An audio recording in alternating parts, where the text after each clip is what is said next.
This is Boxing Tickets and I in association with SB Sports Chaco. We're at Nack's Coffee Shop. You're just after a big fight, Anto. Yeah. 9 days out from your biggest fight of your career, and I guess I probably watched you, obviously, train the way there today. Yeah. You're looking very sharp. That's it. Just sharpening the tools, getting the weight right. So we're heading over on Tuesday, so just putting everything together now. The final touches and ready to go. I guess obviously it's probably been a year from sort of hell for me. Obviously, I was sort of saying to you earlier, you're now inactive in box rec because you're a year obviously out of the ring. Is this obviously going to is this fight with Magnesi next Saturday going to make up for obviously what's been a nightmare 2022 for you? Yeah, it is. It is. So I kind of just think of it as everything coming together for me and Elaine. I feel like everything that's happened is meant to happen, and the opportunity I have now is unbelievable. I'm just really wanting to take it here and hopefully I do the business. I guess until you sort of put the gloves on next Saturday night, you're probably still thinking what's going to go wrong. You know, I guess that doubt in your head that something could go wrong. I guess until you're both weighed in and everything else, you're still being sceptical, obviously, of whether the fight will happen or not. But I guess you have to be positive at the same time, don't you? Yeah, well, I'm positive. It's going to happen. I think that this kid, Magnesi's, he genuinely thinks he's going to walk me out and have me out of there in a round. So I think he's coming in confident. I'm going in confident. It's just I think this is a good match against two guys who wants to win. So I mean, this fight's going to happen, and all the bad shit is put to the back burner. What do you obviously? I know we interviewed Michael Magnesi obviously after the fight was announced. What did he obviously make? Did he take obviously too much from obviously his interview where he was believing that you weren't obviously with the strongest opponent he's had? Does that sort of play back into your hands that he's sort of discrediting the talents that you have? He can say what he wants. It's all he's playing mind games which do not work with me. His coaches and all would text me and on Instagram and like as if that's going to do something. See, at the end of the day, we're both going to fight. So whatever they say means jack shit to me, literally jack shit. So yeah, he's confident. It's good to be confident, isn't it? But so was every other fighter before they fought me. We'll see. And in terms of like the best fighter he's fought, he's going to find out on the night. I'm the best, 100%. You've obviously carried that title obviously for years, that obviously people have avoided you. Obviously your stats don't tell the tale obviously a fighter you are. Carl Frampton's obviously says you're a massive puncher. You've obviously been in with McConnell as well. Obviously, do you think it probably Magnesi in some ways has probably seen the wrong clips, which has obviously led to this fight, which has probably been a positive for you that he's seen the wrong footage, but obviously he seems to have obviously discredited you, or he wants a big name to show he belongs in the big stage. Is that probably going to be his downfall for next Saturday night, that he's probably discredited how hard you can hit? Well, it's easy to look at the mantra at my record especially, which early in my career was more about getting the rounds, and if I'm being honest, just laziness from my part. He's going to find out on the night that I'm a much harder puncher than what he thinks. He can discredit all he likes, but until he gets hit, when he gets hit, he's going to know. We're returning obviously to a venue. It's been very good in some ways for obviously Irish boxing as well. Obviously Carl Frampton beat Scott Quigg in the same arena. So obviously I think that was about 2016. So it's sort of reliving good memories. Is it probably a good springboard for you to sort of resurrect your career sort of in some ways, because you haven't been the most active fighter and everything else, but obviously things happen in life for a reason, and do you believe now that this is the catapult that you deserve, that's going to obviously springboard you on to obviously even bigger fights? Yeah, I do. If it's going to happen, it has to happen now. I think that the opponent, Michael's well ranked with all the governing bodies. I think if I go in and do a job on him or beat him, that I'm in line for some huge fights, and some fights that could change my life. Either way, like the misfortune I've had, I've been in the gym, I've been training, I've been doing I've been doing what I'm supposed to be doing, and it just seems like something's pulling me out of there, and it's not me. So yeah, I would just say I've just been crazy unlucky, and I'll probably be the most unluckiest Irish boxer in a long, long time. But I mean, I've got this opportunity now, and just have to take it.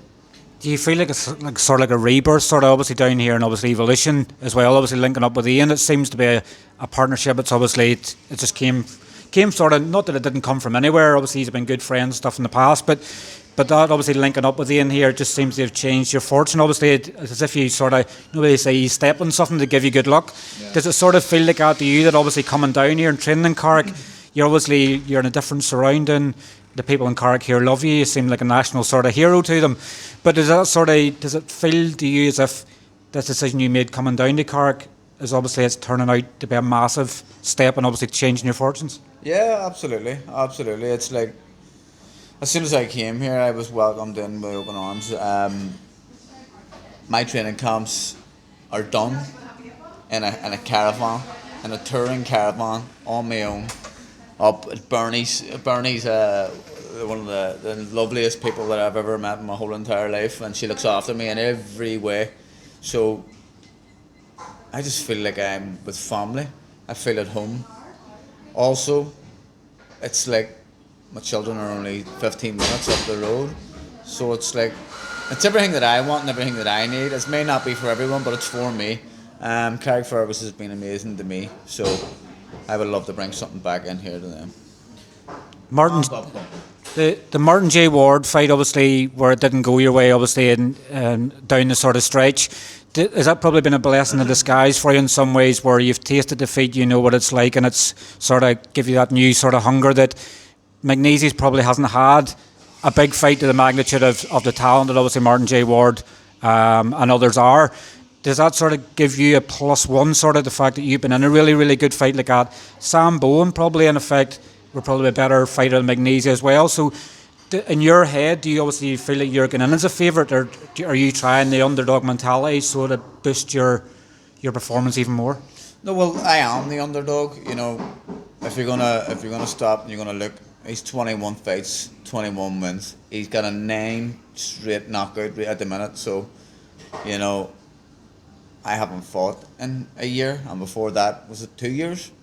I mean, I'm turning 34, he's 27, 28, you know, like, I am the underdog, no matter what way you look at it. But in terms of boxing, I've fought boys like Michael my whole life. Amateur, I've tasted defeat a lot in the amateurs, you know. It's not, like, see this what everyone wants to stay unbeaten and whatever else. Everyone will get beat. But you learn, but what I learned with Martin J. Ward is I thought I boxed the dome with Martin J. Ward. I got out, British and Commonwealth fight, I got out without a mark on my face. He got out slaughtered, bleeding, cuts everywhere. So, I mean, I lost that fight by not looking busy, whatever that does, and it was just one of them things. It's like, now I know what I have to do, I've learned from it, and I'll bring it to the next level.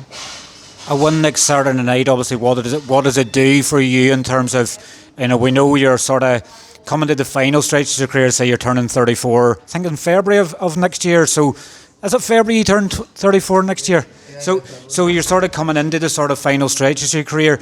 Is it now obviously the sort of thing where you win this IBO belt next week and then it's next fight? This is obviously the moments now where you can sort of put money down for your kids. You can obviously go to places you've had to sacrifice through camps and stuff throughout your life.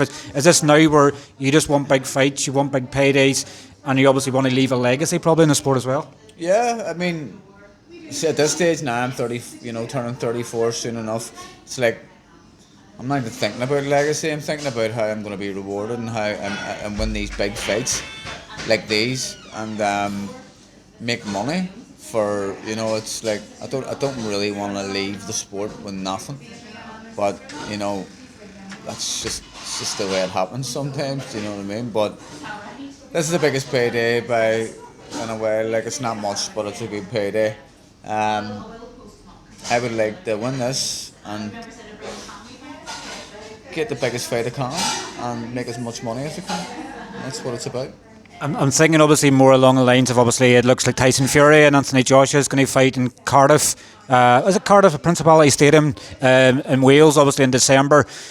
Is it probably maybe is that would that make up for the fact of obviously Wembley being cancelled in Madison Square Garden when the ABO built in Manchester, defended or obviously fight for one of the more recognised obviously world titles in December and finished 2022 with a massive bang? Aye, that's dream material there. Like, you know, you can talk about that happening and all, but I know in the business terms that it just doesn't work that way.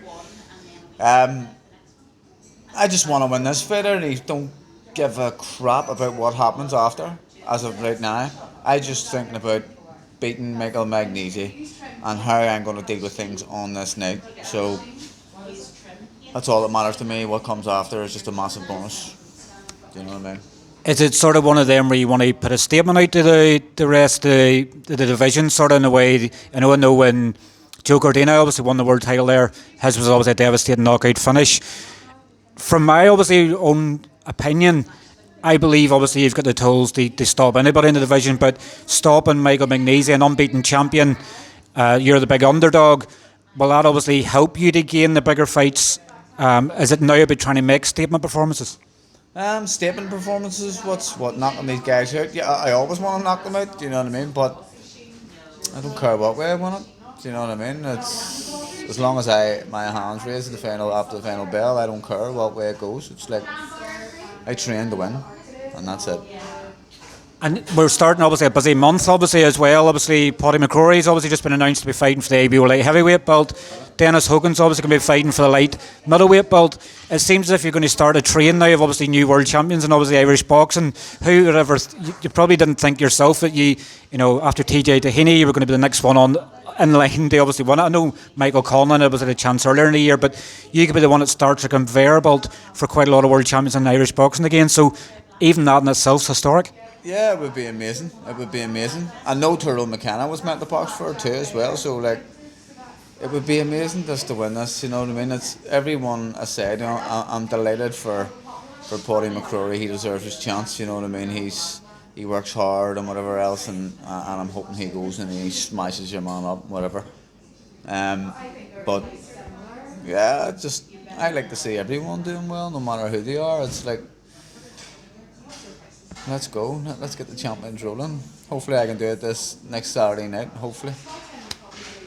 Well, obviously, thank you very much for your time. Obviously, I hope you obviously enjoy obviously Manchester. For anybody who's obviously it's not going to be able to get there, they can obviously tune into BT Sport and watch it, and obviously see you obviously becoming world champion obviously in Manchester. But thanks very much for your time. I'm sure we'll catch up with you next Sunday, so we can do our celebratory airport posting as we normally do. Well, let's hope so. Let's hope so. And the new. Cheers, Anto. Take care.